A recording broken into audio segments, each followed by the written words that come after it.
4 hours, many have been forced to reassess their own abilities as the fast pace has taken its toll. With the longest legs of the adventure ahead, this is where the real race begins. Adventure racing creates incredible highs and incredible lows. How the teams manage these is as important as their physical ability. Our chasers have made up time on our leaders Team Merrill, though with some brutal legs ahead, the time gap that they do hold could prove to be a deciding factor in the race. The next 128-kilometre mountain bike leg brings a change of scenery for the racers as we enter the culturally rich Transkei region of this magnificent country.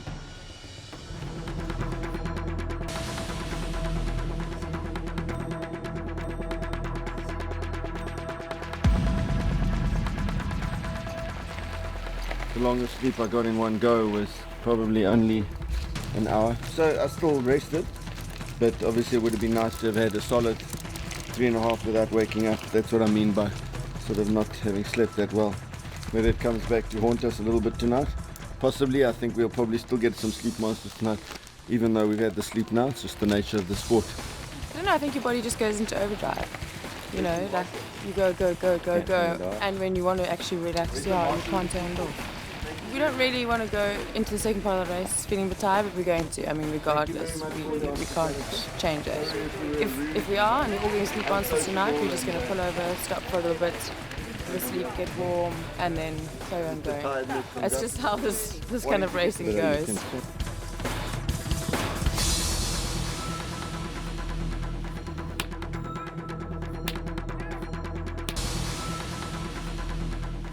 Our chasing teams are forcing themselves beyond what they thought possible to close down time gaps. The undulating terrain and searing heat is making going very tough.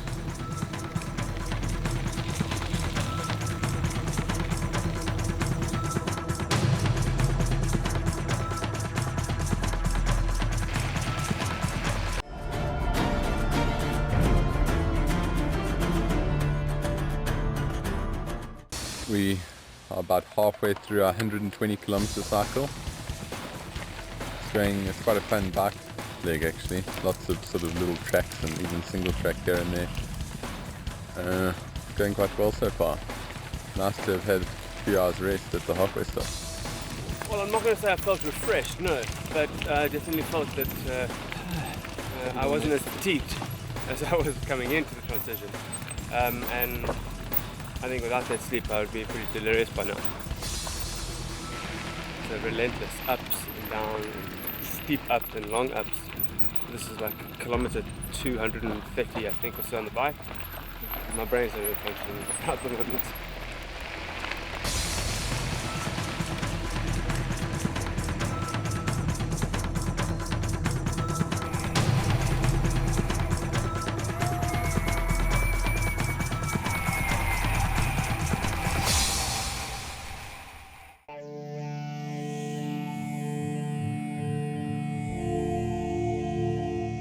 You know, it's really a different world because for them, you know, bicycle's a mode of transport if you've got one. It's not for leisure, and here we are taking off our own time and sort of just rushing through.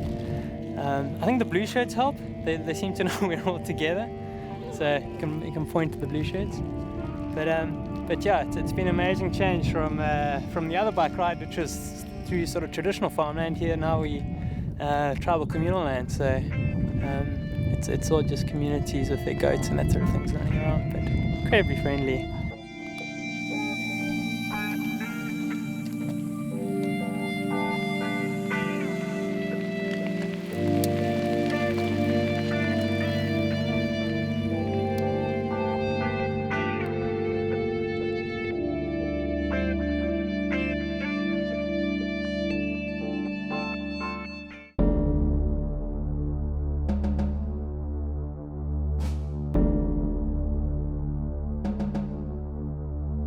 Up ahead, our leading teams have suffered as a result of their furious pace to date and are losing valuable time to the chasers.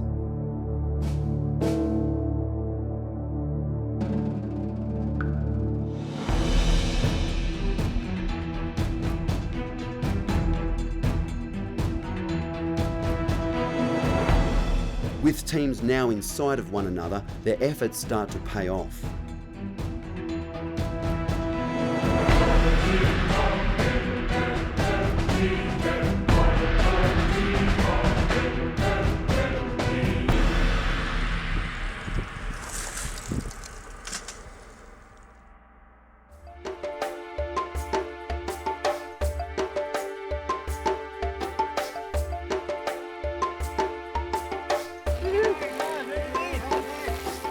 There's like 13 different languages in this country.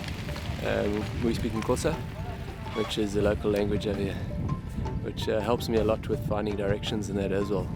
I grew up on a farm and yeah, I live here. These are my people too. It's a tough hill. It's been hot, very hot today. But just some push on through down to Hamburg. We'll get there at night. 12 o'clock, I think. But today's been the killer of the heat. So I drink lots of liquids as well. Oh, we're 40 k's into 128k cycle lead. So we'll do another 20 k's before dark. And yeah, we'll try and push through.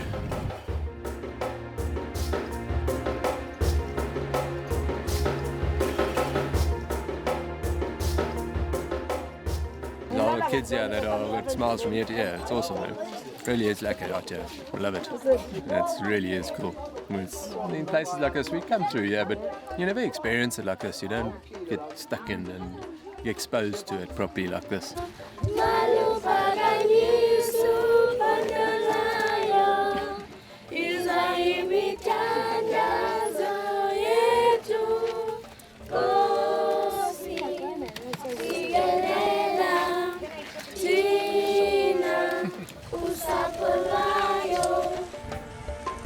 Been a hard ride, but we'll keep going through the night and then hopefully get to, where are we going? Hamburg. Yeah, hopefully midnight or so. We actually stayed at halfway camp for longer than we needed to stay out of the heat of the day. We left there, skipped sort of 2 hours of the heat that we could have ridden in. I think it's going to be an awesome ride to Hamburg. We've had hard riding so far, but hopefully it gets a little bit easier from there. The field, now tightly matched, means the next few legs are critical. Teams now face a short but challenging 15-kilometre kayak against tough outgoing tides.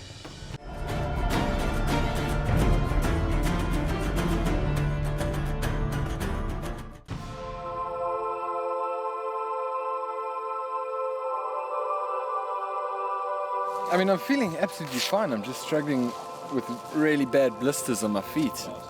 You know, since the very first leg. Pretty manky. I've got all the blisters strapped up, but that whole thing there is just one big blister on both feet. Well, it's quite an interesting leg, something we've never actually seen before. Only 2 of the team members have to go out on this next kayak leg. We drew straws to see who was going to go kayaking, and Grant and Julia actually drew the short straw, but I think I'd feel shortchanged if I left out a leg, so I might just take Julia's place, you know. We all do the navigation and split that, and even split the map preparation and everything. We don't have one lead navigator as in a normal team, so I don't think that'll play much part.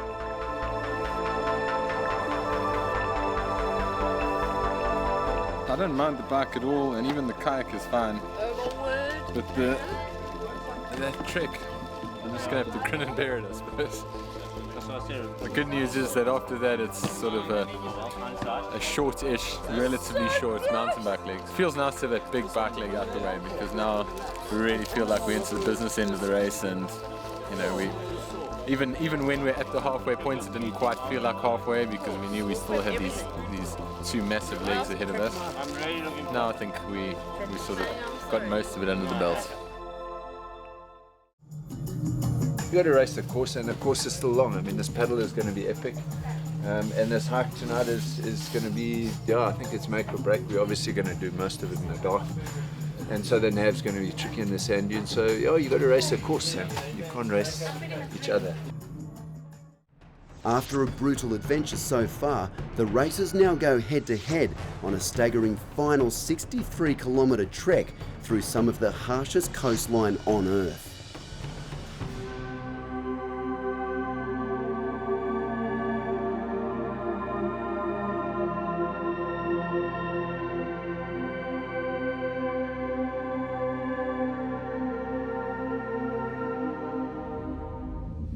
We're a bit slow on the start of the trek, bit of windwall bashing.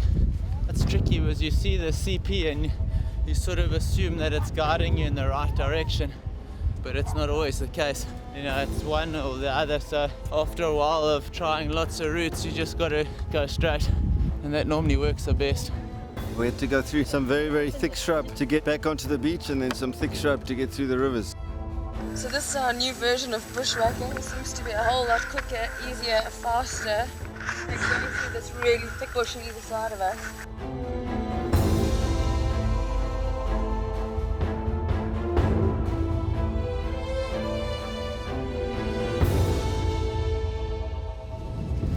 Bit of bushwhacking on and off the beach, been a bit hairy.